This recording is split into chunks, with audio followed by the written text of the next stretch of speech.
காங்கிரஸ் கட்சியின் தேர்தல் அறிக்கை வாக்குறுதிகள் அதனுடைய அம்சங்களை பார்க்கலாம்.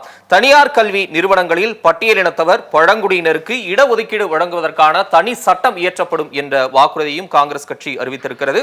தனிநபர் சட்டங்களில் வரும் மாற்றம் அனைத்து சமுதாயத்தினரின் சம்மதம் பெற்ற பிறகே மேற்கொள்ளப்படும் என்ற வாக்குறுதியும் காங்கிரஸ் அளித்திருக்கிறது. மேலும் அரசு தேர்வுகள் விண்ணப்ப கட்டணத்தை காங்கிரஸ் கட்சி ஆட்சிக்கு வந்தால் ரத்து செய்யும் என்றும், முதியவர்கள், விதவை பெண்கள், மாற்றுத்திறனாளிகளின் உதவி தொகை என்பது 1000 ரூபாயாக உயர்த்தப்படும் என்ற வாக்குறுதியும் அளிக்கப்பட்டிருக்கிறது.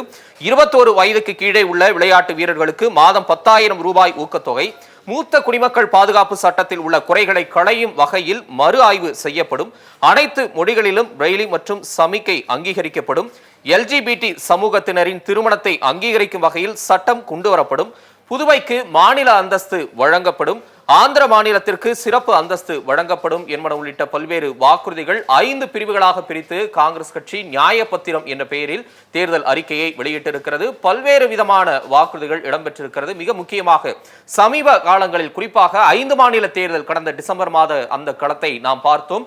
பிற்படுத்தப்பட்டவர்களுக்கான இடஒதுக்கீடு, அவர்களுக்கான வாழ்வாதாரம், சமூக நீதி உள்ளிட்டவற்றை தொடர்ந்து ராகுல் காந்தி வலியுறுத்தி பேசி வந்தார். பிரதமர் நரேந்திர மோடியும் அதற்கான ஒரு பதிலடியாக, நான் பிற்படுத்தப்பட்ட சமூகத்தில் இருந்து வந்தேன், இதுவே ஒரு சமூக நீதிக்கான அடிப்படை, எல்லா மாநிலங்களிலும் அதை செயல்படுத்தக்கூடிய ஒரு அரசாக பாஜக இருந்து வருகிறது என்ற ஒரு பதிலை அளித்திருந்ததும் நமக்கு நினைவிருக்கலாம். அதனுடைய ஒரு நீட்சியாக இந்த தேர்தல் அறிக்கையிலும் அதனுடைய தாக்கம் என்பது வெளிப்பட்டிருக்கிறது. மகளிருக்கு 50% இடஒதுக்கீடு, நாடு முழுவதும் சாதிவாரி கணக்கெடுப்பு மற்றும் கல்வி கடன் உள்ளிட்ட பல்வேறு விஷயங்களில் முக்கியத்துவம் கொடுத்து காங்கிரஸ் கட்சி தன்னுடைய தேர்தல் அறிக்கையை தயாரித்திருக்கிறது. 2019 இதே போன்ற ஒரு நிலைப்பாடு நீட் விவகாரத்திலும் அவர்கள் எடுத்தது நமக்கு நினைவிருக்கலாம்.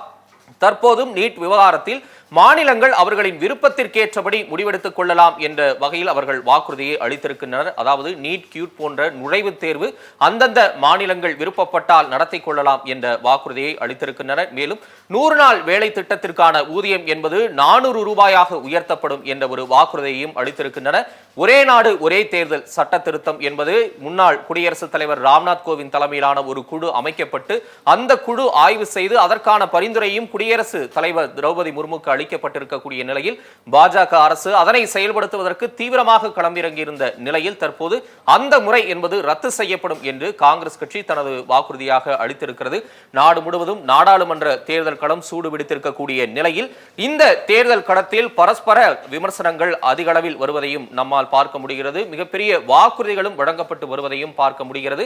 தமிழகத்தை பொறுத்தவரை திமுக, அதிமுக உள்ளிட்ட கட்சிகள் தங்களுக்கான தேர்தல் அறிக்கையை வெளியிட்டிருக்கின்றனர். முதலமைச்சர் திரு மு க ஸ்டாலின் இந்தியா கூட்டணியின் தேர்தல் அறிக்கையாகவே இதனை எடுத்துக் கொள்ளலாம் என்ற ஒரு கருத்தை முன்வைத்திருந்ததும் நமக்கு நினைவிருக்கலாம். அதனை கடந்து மிக முக்கியமான தேசிய கட்சிகளில் ஒன்றான காங்கிரஸ் கட்சி தனது வாக்குறுதிகளை நியாயப்பத்திரம் என்ற அடிப்படையில் தேர்தல் அறிக்கையாக வெளியிட்டிருக்கிறது. பல்வேறு விதமான அனைத்து தரப்பு வாக்குறுதிகளும் அடங்கிய வகையில் இந்த தேர்தல் அறிக்கை தயாரிக்கப்பட்டிருப்பதாக தமிழக காங்கிரஸ் தலைவர் செல்வ பெருந்தகை தனது கருத்தை தெரிவித்திருக்கிறார். தங்களது வெற்றிக்கு இது உறுதுணையாக இருக்கும் என்ற நம்பிக்கையை வெளிப்படுத்தி இருக்கிறார். இது ஒருபுறம் இருக்க, பாரதிய ஜனதா கட்சியின் தேர்தல் அறிக்கையும் நாளை வெளியாகக்கூடும் என்ற ஒரு தகவலும் வெளியாகி கொண்டிருக்கிறது.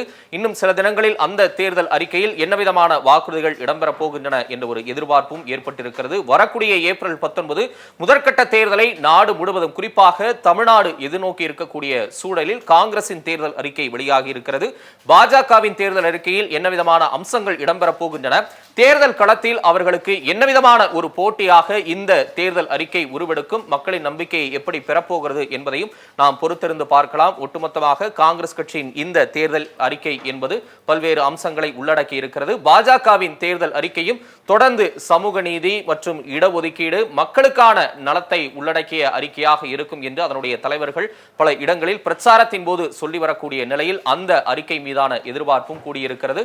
வரக்கூடிய முதற்கட்ட தேர்தலில் இந்த அறிக்கைகள் எப்படியான தாக்கத்தை, எதிர்வினையை ஏற்படுத்த போகிறது என்பது ஜூன் 4 நமக்கு தெரிய வரும். காங்கிரஸ் கட்சியின் தேர்தல் அறிக்கையின் முக்கிய அம்சங்களை நாம் தொடர்ந்து பார்த்துக் கொண்டிருக்கிறோம்.